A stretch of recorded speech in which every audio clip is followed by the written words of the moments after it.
The third and last stop of our trip through Europe is Budapest. We have arrived from Vienna by train, and the first thing we are going to do is check in at our hotel and see our room. We are at the Vision Budapest Hotel, a new boutique hotel very well located in the center of Budapest and on the banks of the Danube River. The hotel lobby is very modern and bright, thanks to its glass roof.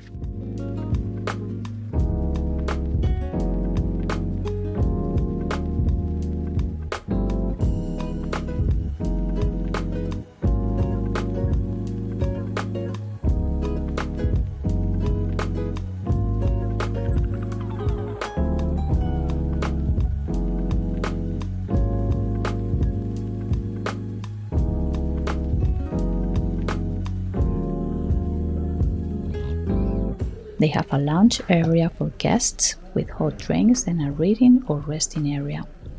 It also has a spa and a fitness area, which we will visit later.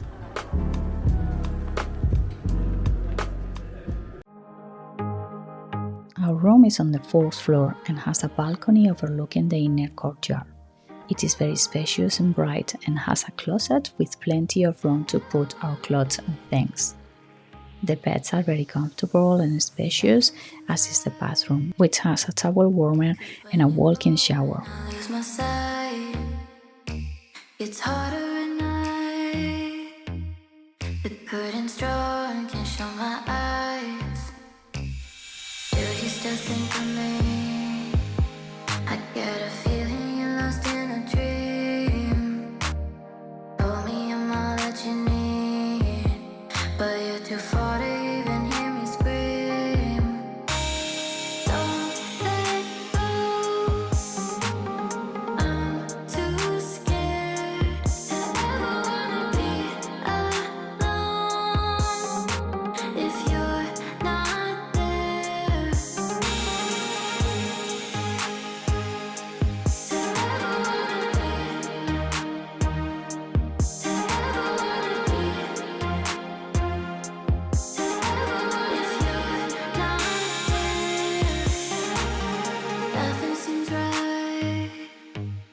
Cause when you're born, I lose my sight.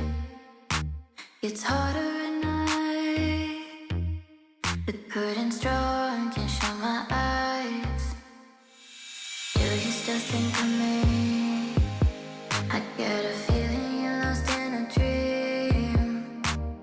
Told me I'm all that you need, but you're too far to even hear me scream. Don't let go. I'm too scared to ever wanna be alone.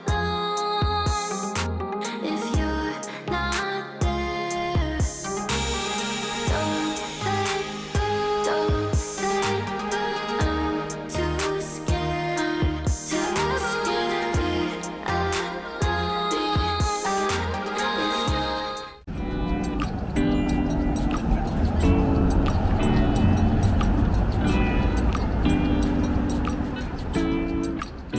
The first thing we are going to visit, which is less than 10 minutes walk from our hotel, is the Budapest Central Market.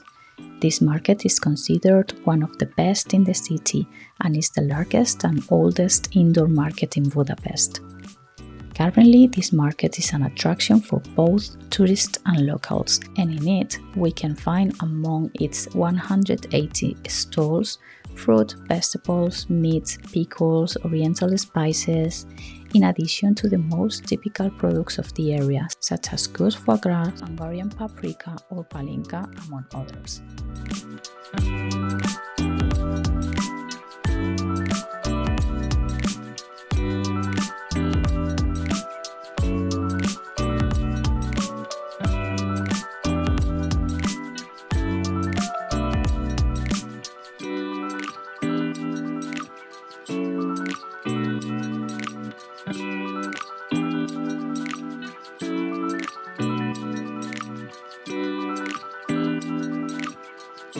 In addition, on the second floor there are a lot of stalls selling souvenirs, although we have been told that they are a little bit expensive here, and typical food stalls. This market was inaugurated at the end of the 19th century, and although during World War II it was destroyed and declared a ruin, 3 years later it was restored and reopened to the public. The elegant building that houses it is one of the most impressive and symbolic of Budapest, with an iron structure typical of the late 19th century and a roof decorated with Solnite porcelain tiles. Without a doubt, it is worthwhile to come here and stroll among the stalls while admiring the architecture.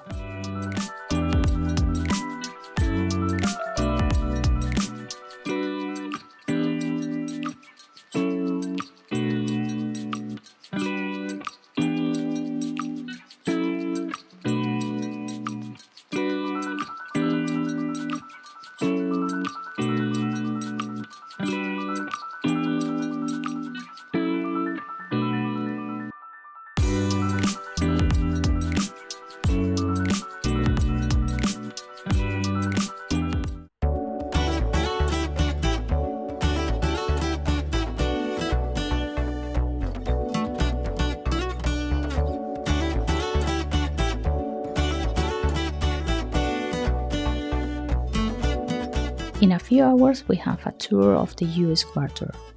On the way to the meeting point, we are going to stop for a typical dish of Budapest, which I have seen a lot in social media and I am very curious to try. It is a langos, and we are going to try it in this restaurant, which is highly recommended. The langos is a Hungarian specialty, which at first might resemble a pizza, but it has nothing to do. It is a type of fresh flour dough which is fried in oil and on top of which garlic, salt, grated cheese and sour cream are added. Although there are many variations on the classic recipe, you can find it with other ingredients such as mushroom or jalapenos and even in a sweet version.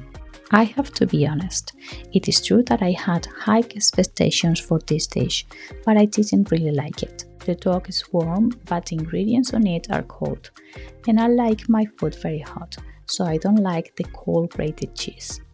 But I'm glad I finally tried.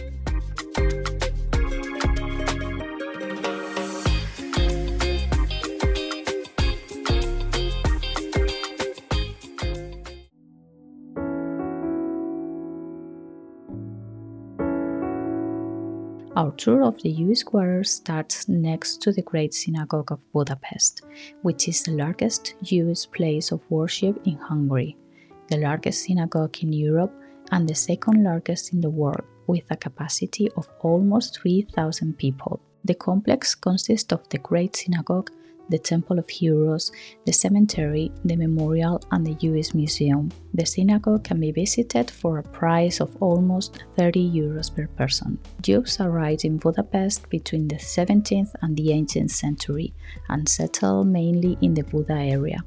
And thanks to Emperor Joseph II, an Edict of Tolerance was signed, granting non-Christians the same rights. This allowed them to acquire land and open businesses, becoming the most integrated Jewish community in Europe, with more than 300,000 people in it. With the Second World War, it is estimated that almost two-thirds of the Jewish community lost their lives in concentration camps or in shootings in the Danube River. There are many places to see and visit in the Jewish Quarter. Buildings with history, monuments to heroes who, putting their own lives in danger, managed to save hundreds or thousands of Jews, such as the Swiss vice-consul Karl Lutz, who saved more than 60,000 Jews.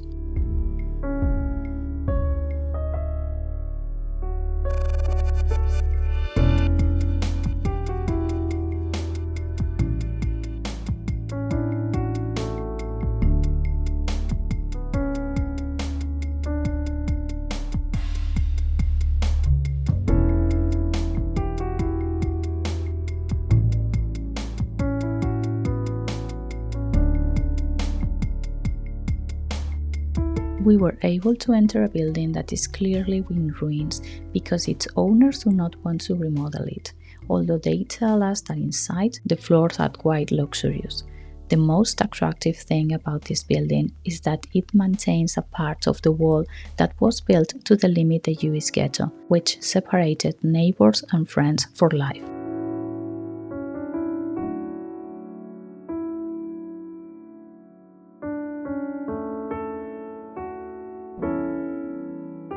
After the war, the neighborhood became a ghetto and went into local decay. Over time, these buildings, old factories or abandoned warehouses, were converted into bars and restaurants, which were furnished with any type of decoration they could find. They became what is known today as ruined pubs, which attract many people looking for a drink and a fun time listening to music. Today, the US Quarter is one of the noisiest and most frequented by people who want to party for a while.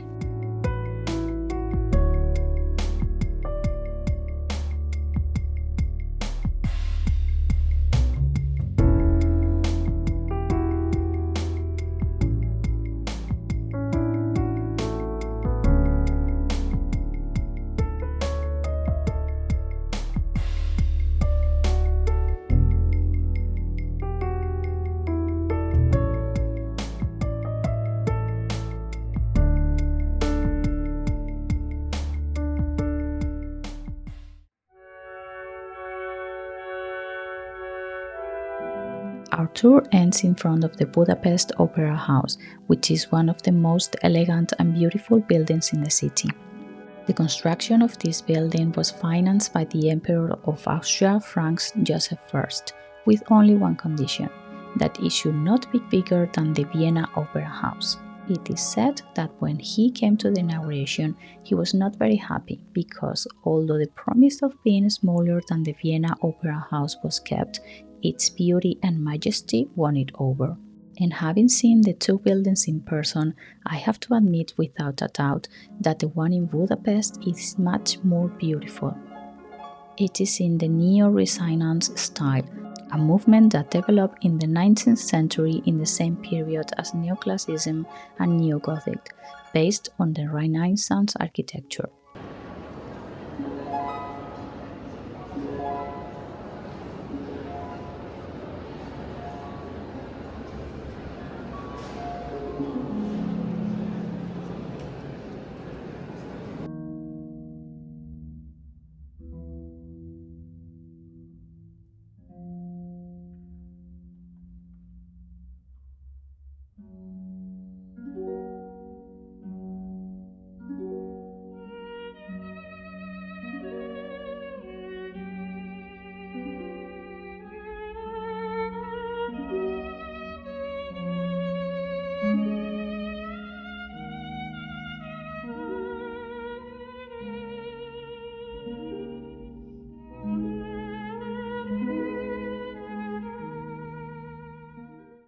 After visiting the Budapest Opera House, we looked for a restaurant for dinner and found Comme ce Soit, a very charming French-Italian restaurant. The staff was very attentive, helpful and friendly, and the food was delicious. A very good way to end this first day in Budapest.